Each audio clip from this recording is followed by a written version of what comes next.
Entonces, a eso me refiero, Miguel. Necesitamos una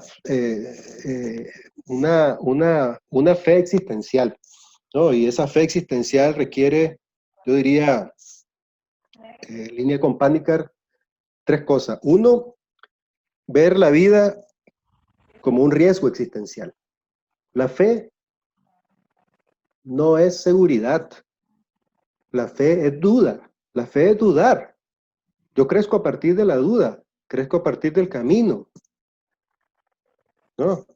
El credo, el dogma, la afirmación, la seguridad es religión. El camino es espiritualidad. Y ahí es donde encuentro significado a mi fe. Segundo, necesitamos... Entonces la duda pertenece a la certeza, ¿eh?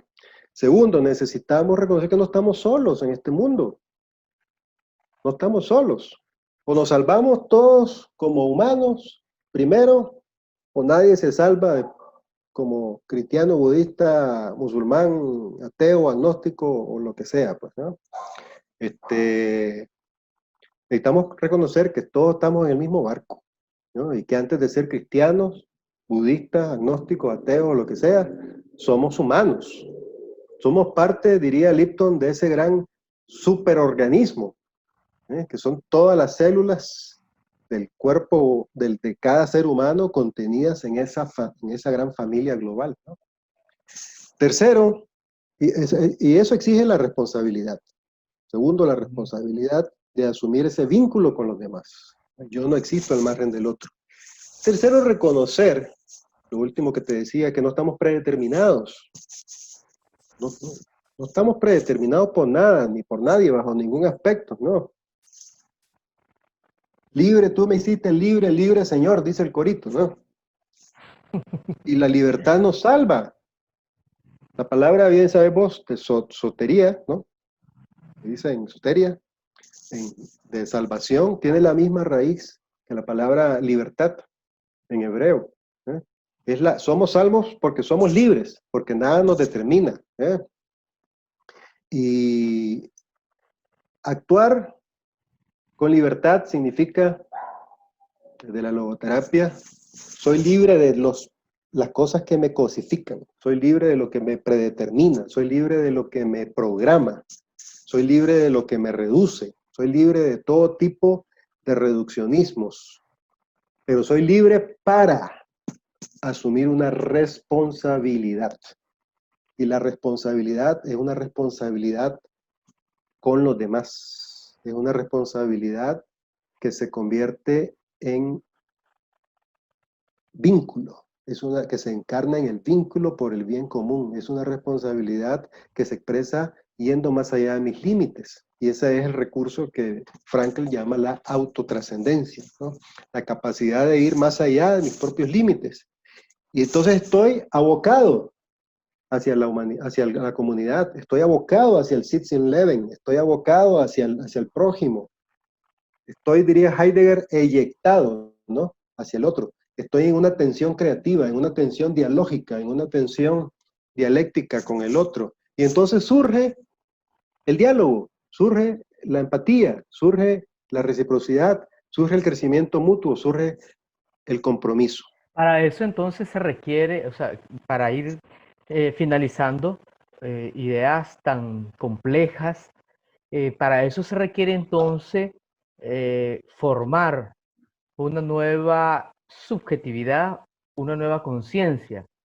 Entonces para ello se requiere una nueva educación, una nueva educación. Porque la educación, como bien ha señalado, digamos, tiene que ver con un sinnúmero de elementos, no solo en el tema de la educación formal, escolar, sino también la educación en las iglesias.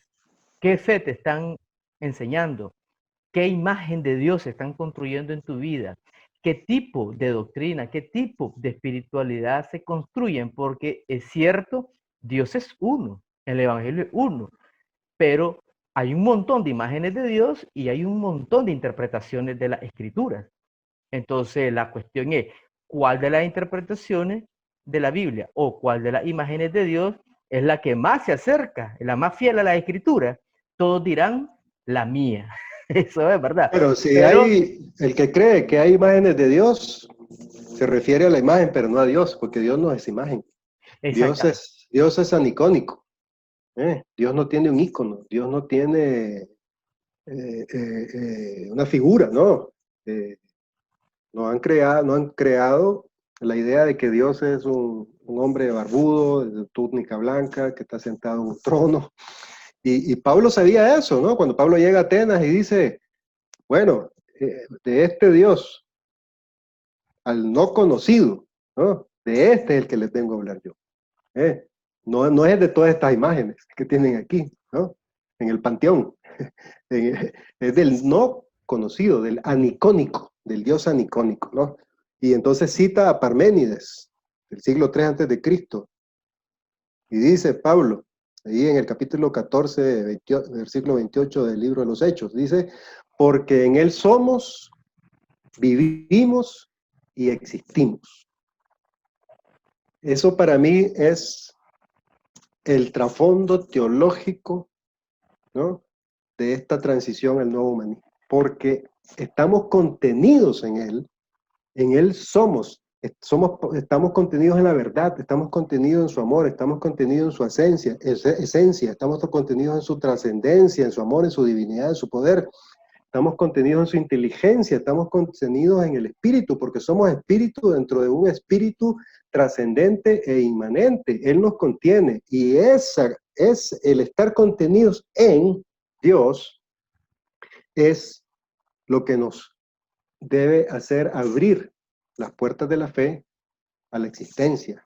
una última pregunta para cerrar. Para la sociedad y la iglesia en general, ante el tema de la pandemia, el sufrimiento de la familia frente a la muerte de sus seres queridos, eh, ¿qué pudieras decirle vos desde esos recursos no éticos, desde esos recursos espirituales a los que te referí? Digamos, ¿qué palabras pudieras tener para una sociedad que está bastante golpeada, como, bueno, toda Latinoamérica, el mundo, pero en el caso aquí de los nicaragüenses, por lo menos que nos van a escuchar en este programa?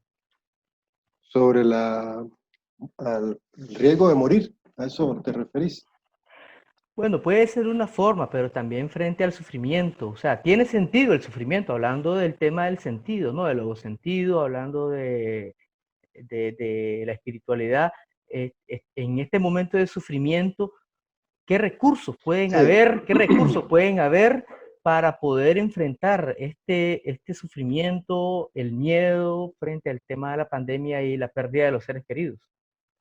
sí, yo creo que esta pandemia nos hace reconocer que la vida muere, pues, como dicen los hindúes, ¿no? La vida muere cada día y cada día es un entrenamiento para morir un poco, ¿no? Nos hace reconocer que la vida es un regalo, nos hace reconocer esta pandemia que al momento de nacer, diría Ackerman, ya somos lo suficientemente viejos para morir. ¿eh?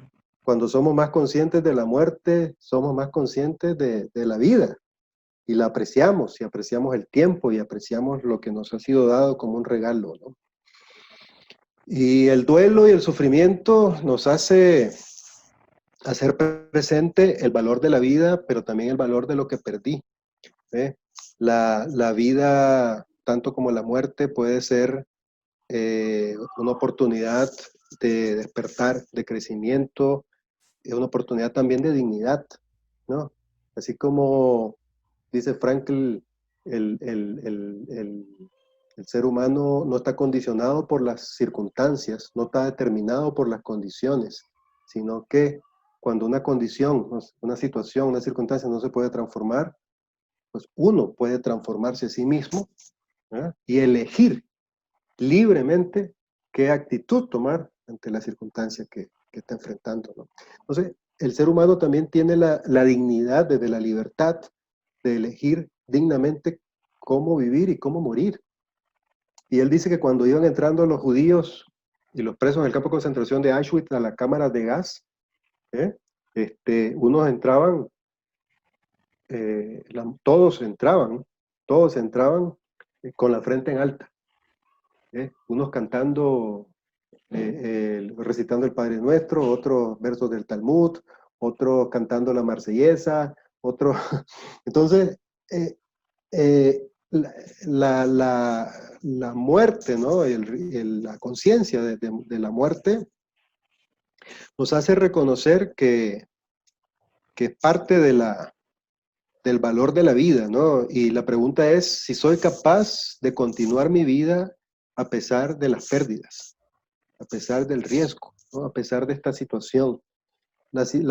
Somos humanos, no somos dioses, ¿no? Y nos toca hacer lo que podemos hacer dentro de los límites de lo que nos es posible. No podemos hacer mucho, ¿no? Eh, eh, mi, mi, mi, mi hijo en Japón, que vive en Japón, está recuperándose del coronavirus y dentro de los límites de la distancia que se impone, pues me toca acompañarlo desde la distancia, ¿no? Y encontrar, ahí es donde surge la creatividad, ahí es donde surge, ¿no? El diálogo, ahí es donde surge el compromiso, la empatía, ahí es donde surge, ¿no? Eh, ¿Qué es posible hacer? Es la primera pregunta, ¿no?